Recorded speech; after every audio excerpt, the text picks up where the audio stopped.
Hello guys ဒီနေ့အိမ်မှာဘာတွေချက်စားဖြစ်ကြလဲကျွန်တော်ကတော့ဒီနေ့အိမ်မှာမာလာရှောင်းကောလေးလှုပ်စားဖြစ်လို့မာလာရှောင်းကောလေးကိုအတူတူလိုက်ပြီးတော့ချက်စားကြည့်အောင်เนาะ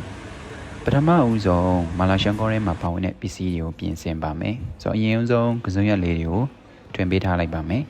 ကစုံရက်လေး ready ဖြစ်ပြီဆိုလို့ရှိရင်တော့မုံညင်းပြူလေးကိုလည်းကျွန်တော်ဒီမှာ၄ငန်းခက်လောက်ထွင်ပြီးတော့ကိုစားမဲ့အနေတော့ပေါ့เนาะစားကျင်တဲ့အရွယ်လေးတွေကိုတုံးပြီးတော့လှီးပေးထားလိုက်ပါမယ်ခင်ဗျာပြီးရင်တော့ကျွန်တော်ဒီမှာပြောင်းမှုလေးလည်းတစ်ဖူးတုံးထားတယ်ပြောင်းမှုတော့ကျွန်တော်စားကျင်တဲ့အရွယ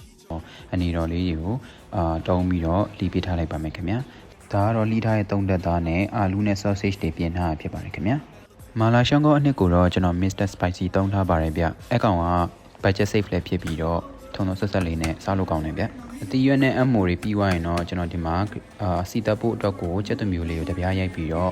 ့နှုတ်နှုတ်လေးဆင်းပေးထားမယ်ပေါ့နော်ဒါကတော့ချက်သွမျိုးလှီးနေတဲ့ skill ကိုပြနေတာဖြစ်ပါတယ်ချက်သွမျိုးလေးလည်းပြင်ပြီးသွားပြီဆိုလို့ရှိရင်တော့ကျွန်တော်စပြီးတော့အရွက်တွေကိုပြုတ်ပါမယ်ပြောင်းမှုတော့ကျွန်တော်အရင်ဆုံးထည့်ထားတယ်ပြောင်းမှုကကျွန်တော်နည်းနည်းနူးဖို့ချရတာဆိုတော့ပြောင်းမှုတော့အရင်ထည့်ပြုတ်ထားမယ်ပေါ့နော်ပြီးရင်မုံညင်းဖြူလေးကိုလည်းကျွန်တော်ထည့်ပြီးတော့ခဏလေးပဲပြုတ်ထားမယ်ပေါ့နော်မုံညင်းဖြူကတော့ခဏလေးနွမ်းသွားပြီဆိုတာနဲ့တခြားစလုံးတစ်ခုအိုးတစ်ခုတွေကိုခဏလေးအေးခံထားပြီးတော့စစ်ပေးထားလိုက်မယ်ပေါ့နော်မုံရင်းပြူတွေကိုကျွန်တော်ဒီဘက်ကဦးတစ်ခုလေးကိုအေးခံပြီးတော့စစ်ထားပြီးဆိုလို့ရှိရင်တော့ကစုံရွက်လေးကိုထည့်မယ်ကစုံရွက်ကလည်းအလုံးပဲခဏလေးပဲပြောပြီးတော့တခြားဒီရေအေးလေးနဲ့စစ်ပြီးတော့စိမ်ပေးထားမယ်ကစုံရွက်ကကြတော့ကျွန်တော်ဖြောပြီးသွားရင်မဲတက်တဲ့သဘောရှိတာဆိုတော့ရေအေးနေတော့စိမ်ပေးထားဖို့လိုရပေါ့နော်ပြီးရင်တော့ကျွန်တော်ဒီမှာအမှုထည့်မယ်အမှုထည့်ပြီးသွားရင်တော့အာလူးလေးကိုခဏလေးထည့်ပြီးပြုတ်ပေးထားမယ်ပေါ့နော်ခဏကြာမှာတော့ဒီပြုတ်ထားတဲ့ဒီအမှုလေးကိုဆဲပြီးရေအေးနဲ့စိမ်ထားလိုက်မယ်ပေါ့နော်အမိုတွေပြီးသွားရင်တော့ကျွန်တော်ပြောင်းမှုတွေလည်းဆဲလို့ရတယ်ပေါ့နော်ပြောင်းမှုတွေလည်းနူးသွားပြီဆိုတော့ပြီးရင်တော့ကျွန်တော်ဒီမှာအာလူးလေးကိုလည်းဆဲပြီးတော့ရေလေးနဲ့ခဏစိမ်ပေးထားလိုက်မယ်ပေါ့နော်အရွက်တွေအာလူးတွေပြီးသွားရင်တော့အသားလုံးတွေကိုစပြီးတော့ပြုတ်ပေးထားမယ်အသားလုံးတွေလည်းအဲ့လိုပဲရေပွက်ပွက်ဆူရဲတွေကိုထည့်ပြီးတော့ခဏလေးပဲပြုတ်ပြီးတော့ရေလေးနဲ့ခဏပြန်ပြီးတော့စိမ်ပေးထားလိုက်ပါမယ်ခင်ဗျာဒါဆိုရင်တော့အသားလုံးတွေလည်း ready ဖြစ်သွားပါပြီအသားလုံးတွေလည်း ready ဖြစ်သွားပြီဆိုလို့ရှိရင်တော့ကျွန်တော်မာလာခောက်ဆွဲနဲ့ကိုစားခြင်းနဲ့ခောက်ဆွဲတွေကိုရေနွေးထဲမှာခဏပြုတ်ပေးထားမယ်ပေါ့နော်ကျွန်တော်ကတော့ဒီမှာမာလာခောက်ဆွဲအဖြူချောင်းနဲ့ဒီမာမီခောက်ဆွဲချောင်း၃ချက်ကိုတုံးထားပါတယ်ခောက်ဆွဲတွေလည်းအဲ့လိုပဲပေါ့နော်အကြာကြီးပြုတ်စရာမလိုဘူးဒီခဏလေးပဲရေနွေးပွက်ပွက်တွေကိုထည့်ပြီးတော့ဆူလာပြီဆိုရင်တော့ဒီခက်မမအနေထားလေးမှာ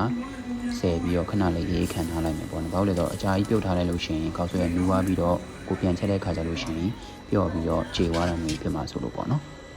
်ဒါဆိုရင်တော့ရင်းနှီးပြောထားတဲ့အရွက်တွေပြောင်းမှုတွေအာလူးတွေအသားလုံး sausage တွေတော့ ready ဖြစ်သွားပြီဆိုလို့ရှိရင်တော့စီတက်ဖို့ပြင်ဆင်ပါမယ်ပြီးရင်တော့ကျွန်တော်စပြီးမာလာရှောင်းကိုချက်ဖို့အတွက်စီတက်ပါမယ်စီထည့်မယ်ချက်သွမျိုးထည့်မယ်ခဏလေးစီကိုနနာလေးတက်ပေးထားလိုက်ပါမယ်ခင်ဗျာချက်သွမျိုးစီတက်ပြီးတော့ကျွန်တော်ဒီမာလာအနှစ်ကိုတော့ဒီမှာ၃ဆုံးကိုတော့ကျွန်တော်ပထမဆုံးထည့်ထားတယ်ပေါ့နော်ဆိုတော့ပြီးမှလိုအပ်တဲ့အချိန်မှာလိုအပ်တဲ့ရတာကိုထပ်ထည့်ပေးပါမယ်ဆိုတော့မှွေမယ်ပြီးရင်တော့ကျွန်တော်ဒီ3သက်သားကိုတော့ကျွန်တော်ဒီမှာပထမဆုံးချက်လိုက်တယ်ပေါ့နော်3သက်သားကတော့အစိမ်းဖြစ်နေတာဆိုတော့ပြီးတော့အနည်းဆုံး4မိနစ်5မိနစ်လောက်တော့ကျွန်တော်ချက်ပေးထားလိုက်တယ်ပေါ့နော်လိုအပ်တဲ့အရသာတော့ကိုတော့ကျွန်တော်ဒီမှာချက်သားမုတ်ထည့်ပြီးတော့ထည့်ချက်ထားလိုက်တယ်မှွေပေးထားလိုက်တယ်ပေါ့နော်3သက်သားကို4မိနစ်5မိနစ်လောက်ချက်ပြီးသွားပြီဆိုလို့ရှိရင်တော့ကျွန်တော် sausage အသားလုံးတွေကိုစပြီးတော့ထည့်ပြီးတော့ချက်လိုက်ပါမယ်ခင်ဗျာပြီးရင်တော့အရသာရင်နှံ့အောင်လို့ဒီချာလေးမှွေပြီးတော့ခဏချက်ပေးထားလိုက်မယ်ဒီလိုအနေထားလေးရောက်လာပြီဆိုလို့ရှိရင်တော့ဒါကျွန်တော်ပြုတ်ထားတဲ့ပြောင်းမှုတွေအာလူးတွေစပြီးတော့ထည့်ပေးထားလိုက်ပါမယ်ဆိုတော့အာလူးပြောင်းမှုတွေထည့်ပြီးသွားပြီဆိုလို့ရှိရင်တော့ဒီအရွက်တွေကိုလည်းထည့်ပေးလိုက်မယ်ပေါ့နော်အရွက်တွေကိုတော့ကျွန်တော်မမလေးထည့်ပေးထားမယ်ပြီးရင်တော့ဒီချာလေးမှွေရမှာပေါ့နော်အရွက်တွေလည်းအရသာတဲ့ဒီချာလေးစိတ်ဝင်အောင်လို့ဒီချာလေးတော့မှွေပေးထားဖို့လုပ်မယ်ပေါ့နော်ဒီမှာတော့ကျွန်တော်ဒီအရွက်တွေနဲ့ဒီအသားတွေနဲ့ဒီချာလေးအရသာစိတ်ဝင်မှုတော့ကိုတော့မှွေပေးထားလိုက်တယ်ပြီးရင်တော့ခောက်ဆွဲတွေကိုကျွန်တော်ထည့်မယ်ထည့်ပြီးသွားရင်လည်းအဲ့လိုပဲပြန်ပြီးတော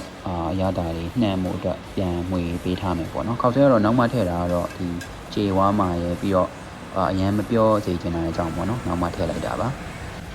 ါဒီချာလေးမှွေပြီးသွားပြီဆိုလို့ရှိရင်တော့လိုအပ်တဲ့အရာသာတီးဖို့အတွက်ကိုတော့ကျွန်တော်နည်းနည်းလေးမီးပေးလိုက်တယ်ပေါ့နော်မီးပေးလိုက်လို့ဒီမှာနည်းနည်းလေးအရာသာကပေါ့နေတာနဲ့ကျွန်တော်ကတော့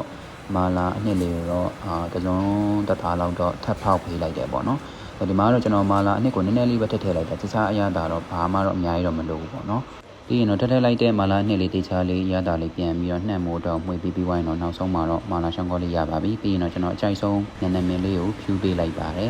်နောက်ဆုံးမှာတော့တန်ရှင်းပြီးတော့အရသာရှိတဲ့ကိုလီမိုးချက်တဲ့အိမ်လုံးမာလာရှန်ကောလေးရပါပြီခင်ဗျာ မာလာရှောင်းကောလေးတူတူလိုက်ချက်ပေးလို့ကျေးဇူးတင်ပါတယ်နောက် vlog တွေမှာပြန်လည်တွေ့ပါမယ်အားလုံးပဲ bye bye